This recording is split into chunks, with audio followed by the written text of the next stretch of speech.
Hello, Ted Seuss here. People are wondering how to change the blinker sound on the MQi GT.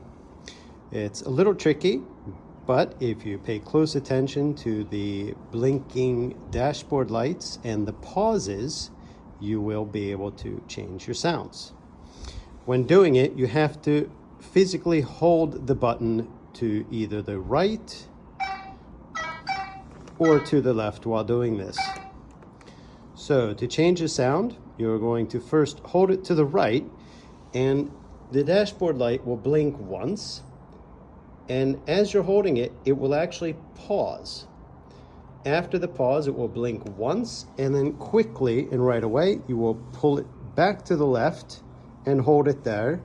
It will blink once, it will pause, and then directly after the first blink, after the pause, you will push and hold to the right again, and you will get a new sound.